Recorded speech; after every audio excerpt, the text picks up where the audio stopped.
Atenção! Começa agora uma teleaula de Ciências do Ensino Fundamental. Você vai assistir a teleaula de número 13. Bons estudos!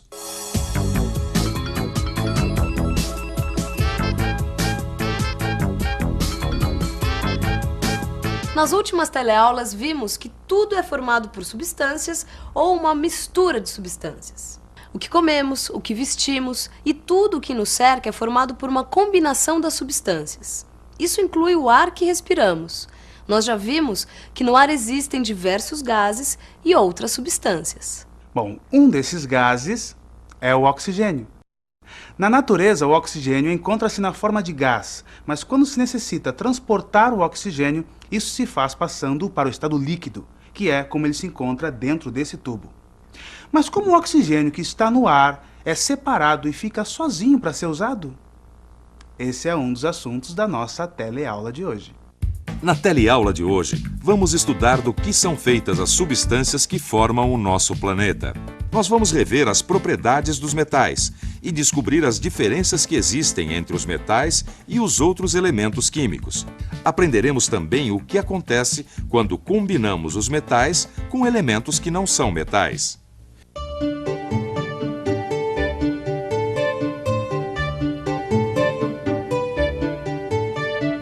Acho que dessa vez eu não vou poder te ajudar não, Rosita.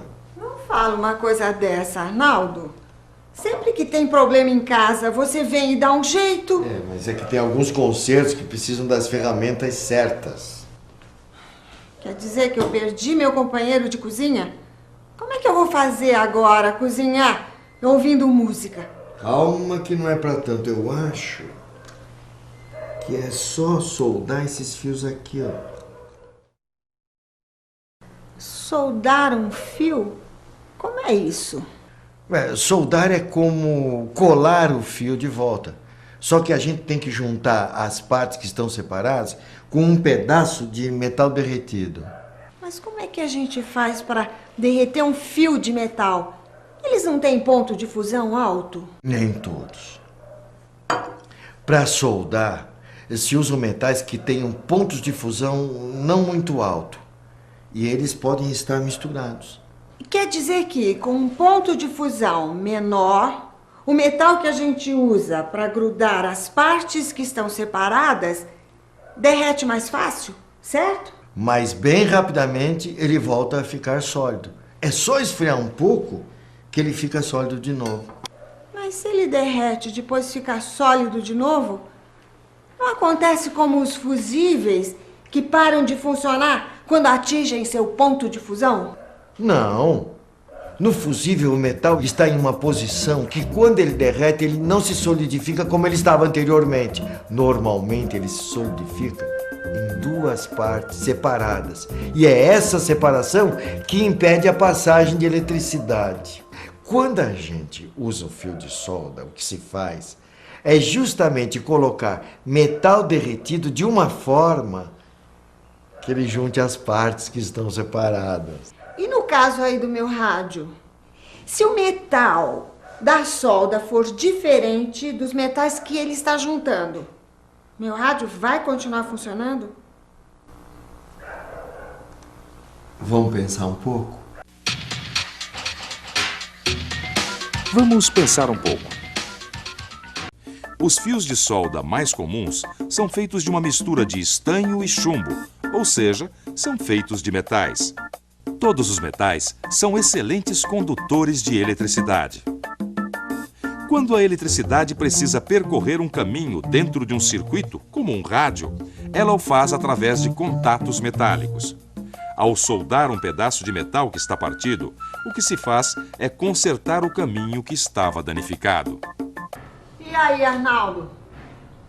Como é que tá o rádio? Eu estou procurando as ferramentas aqui.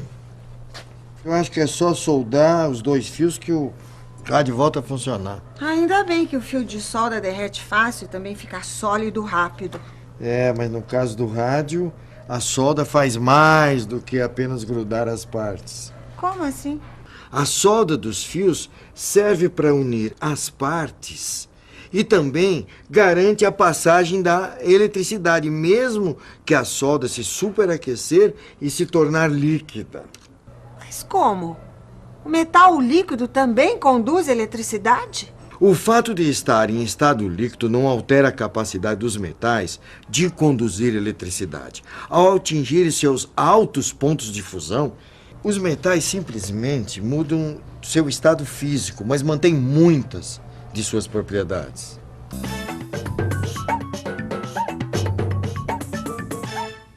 Fusão. Quando se eleva a temperatura de um corpo sólido quimicamente estável, ele se transforma em líquido na temperatura de fusão.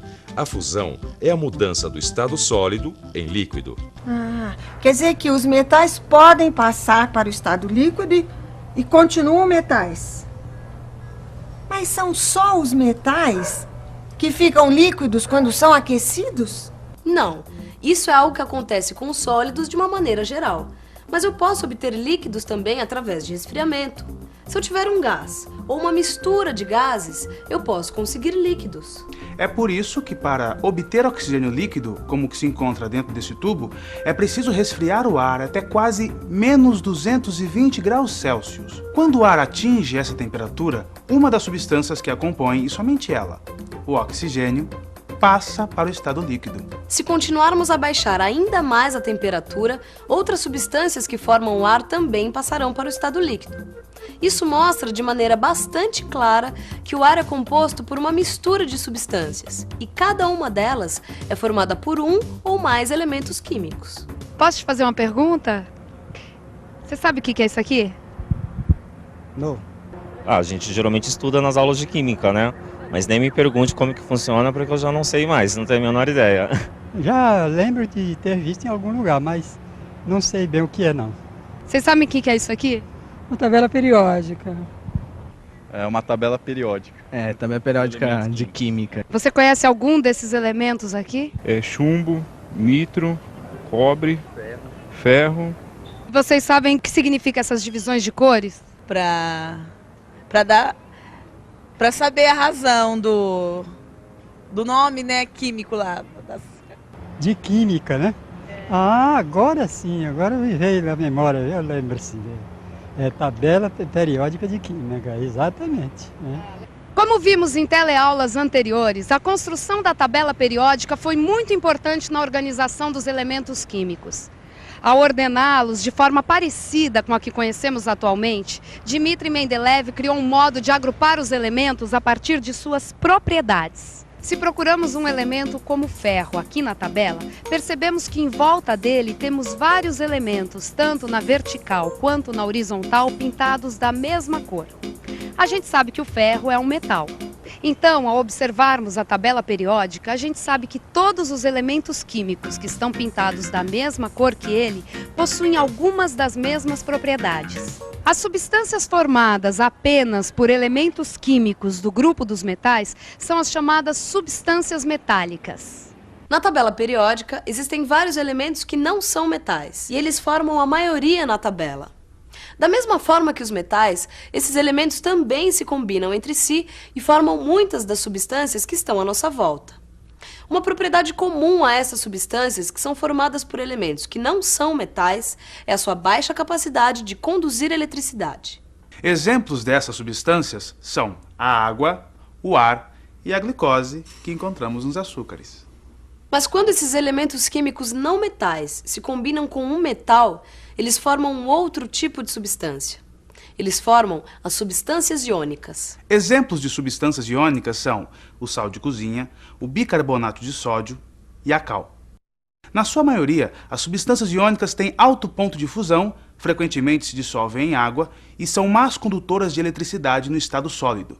Porém, se tornam boas condutoras quando fundidas ou dissolvidas em água.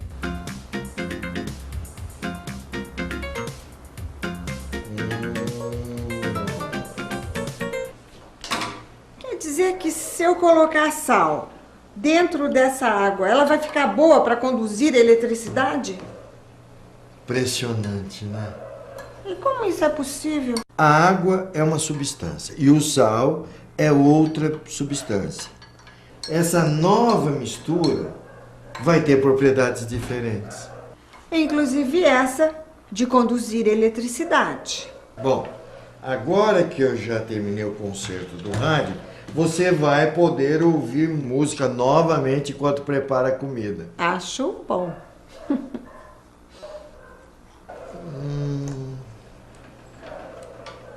Será que esse metal da solda é metal mesmo? Não, com certeza. Eu até testei com as minhas pilhas para ver se tudo funciona. Pilhas? Esquecemos as pilhas. A pilha, que usamos comumente em aparelhos eletrônicos, é um tipo de gerador elétrico cuja energia é obtida através de processos químicos. A bateria que utilizamos em carros e motos também é um tipo de pilha. Ou melhor, a bateria é um conjunto de pilhas ligadas em série. O chumbo é o principal componente das baterias de automóveis. Pela sua importância, vamos pensar um pouco mais sobre ele? Vamos pensar um pouco. O chumbo é um metal utilizado há cerca de 7.000 anos. Os romanos o associavam ao deus Saturno. Como é um metal com baixo ponto de fusão, muito maleável e resistente à corrosão por ácidos e ao ar, ele tem sido utilizado nas mais variadas aplicações. Os romanos o utilizavam em encanamentos de água. Atualmente, ele é utilizado em diversas aplicações, como baterias de automóveis e proteções contra raio-x. Hoje, sabe-se que o chumbo é um metal tóxico, que pode se depositar em nosso organismo e causar diversos problemas de saúde, conhecidos pelo nome de saturnismo. Por esta razão, o chumbo não pode ser depositado no ambiente e os encanamentos de água não podem mais ser feitos com ele. E o chumbo é tão perigoso que pode causar alterações no sistema nervoso, danos ao cérebro e até causar abortos. Por isso que os materiais que contêm chumbo não devem ser descartados ao ambiente. Eles devem ser reciclados. Veja se é possível. Fiz o mais difícil e esqueci justamente as pilhas. E pra gente não esquecer nada, antes de saber se o concerto deu certo, que tal uma revisão? E atenção, se liga aí que é hora da revisão.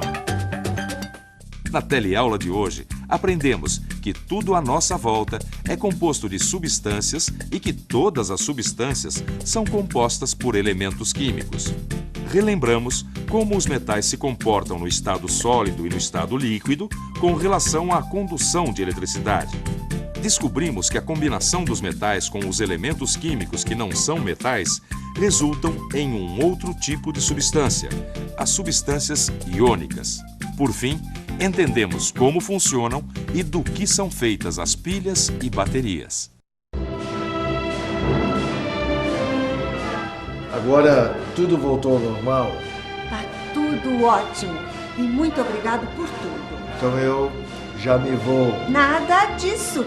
Hoje o almoço é por minha conta. Depois de tudo que aprendemos hoje na nossa teleaula, precisamos repor as energias. Até a próxima teleaula. Tchau.